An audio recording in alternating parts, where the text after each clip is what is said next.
There are not many teams that can go from absolute heroes one weekend to looking like an amateur team the next weekend. Ferrari had an awful weekend at the Canadian Grand Prix, and unfortunately, this is one example of many where Ferrari have failed to live up to their expectations. If they don't find a way to fix some of these issues that they've been having, they can kiss goodbye to their Constructors Championship hopes this season and next season. Sometimes it's very difficult to be a Ferrari fan. As much as you want to root for them, you end up being puzzled by some of the decisions they make. And sometimes when it looks like things are going well and they're on the right trajectory, we have a weekend like the one we just had in Canada and everything seems to be back at square one. The important thing to keep in mind is that at its root, Ferrari have resurrected themselves and have become a much more competitive team than they have been in a long while. The core of what they're doing seems to be working. But there are still some things that drastically need changing, because at the rate that Red Bull, McLaren, and now Mercedes are progressing, there is no room for error. I'm curious to know whether you think that right now Ferrari would be able to compete and win a Constructors Championship.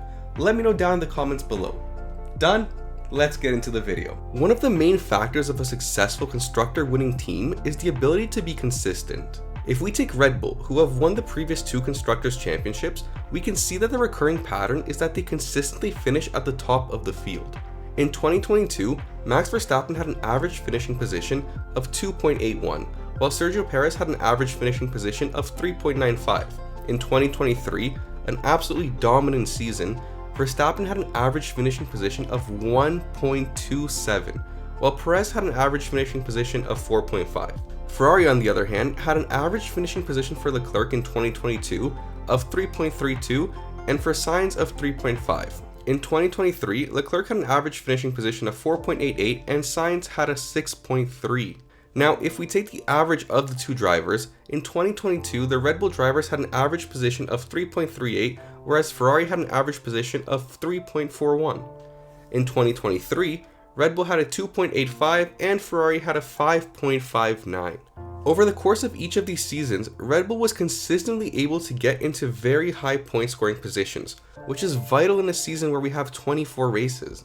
Every mistake you make takes away from your ability to score big, and Ferrari need to focus on maximizing their finishing positions all the way throughout the season, so they are in a good position to win the Constructors Championship. In 2024, Leclerc has started out much stronger. He has finished in the top 4 in every race so far, except for the last race in Canada, which was an absolute disaster. You really need to make sure you're capitalizing on points, no matter how badly suited the track may be to your car. Sometimes you just need to do damage control, but on the weekends where that is your main focus, then you need to make sure it's done properly.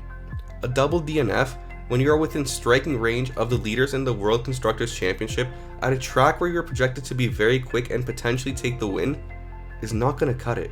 We've all watched with a slight level of skepticism as Fred Vasseur has magically turned this Ferrari team around right before our eyes. At the forefront, the discussion is usually centered around the drivers and their role. But in reality, it goes much deeper than that. We often praise Carlos Sainz for his ability to read races while in the cockpit, but the reality is that there's a whole team of people, engineers and strategists who are paid specifically to do just that. This has been a major flaw for Ferrari for many years, but under Vasseur, this seems to be changing for the better. They brought in important personnel from other teams, they rearranged their ranks, and they're focusing on communicating with their drivers, trying to give them the best strategy as possible, as quickly as possible, and as often as possible. However, if what we saw in Canada is an indication of where their strategy team stands right now, I'm confident and at liberty to say that I think there's some room for improvement. Sometimes even if you don't have the fastest car or don't qualify on pole position, you're able to win the race due to the fact that you have the best strategy. Many drivers and teams have shown us that this is possible to do, but unfortunately, Ferrari isn't often in that mix. Ferrari are often portrayed as being clowns when it comes to their strategy calls. This may not be entirely fair, they aren't always picking bad strategies, just most of the time. Take a look at Monaco in 2022, or the very last qualifying session in Canada where they weren't even able to make it out of Q2, not because of the pace of the car, but simply due to poor planning and preparation. Again, Fred Vasseur has seen to it that there are changes and improvements in this field, but these improvements don't come overnight.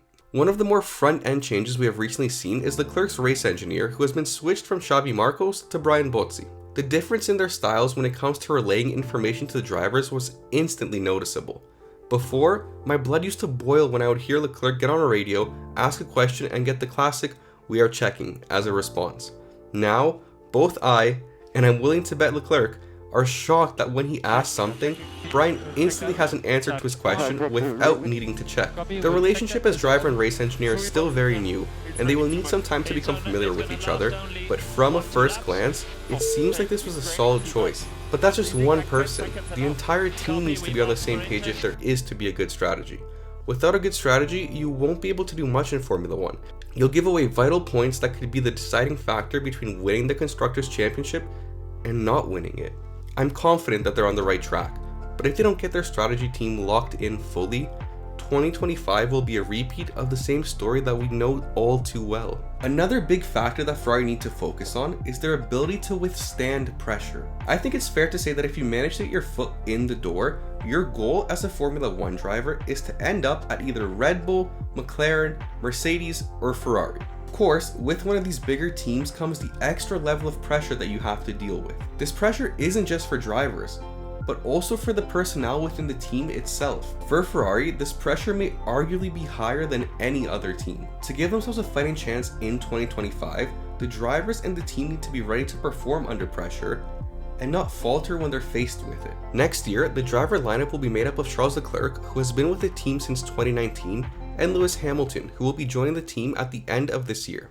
In theory, both of these drivers should be able to perform under pressure.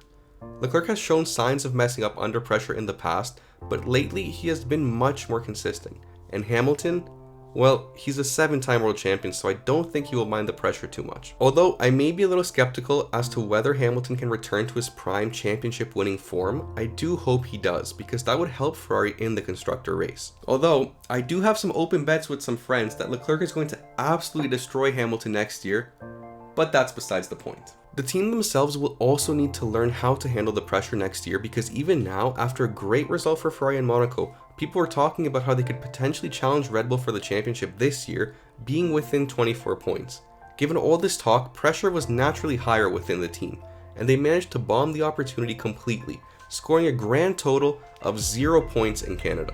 Of course, the season is long and there is still a long way to go, but they can't afford to have many awful weekends like this one if they want to win the championship. Ever since Fred Vasseur joined the team, it seems like the pieces are slowly starting to fall into place. The biggest unknown in my opinion is how Lewis Hamilton is going to cope with the car next year, but I think he's going to figure it out, even if it does take him a couple of races at first.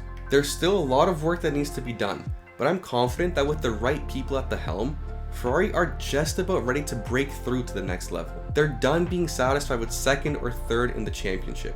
They want to win, and they want to win now.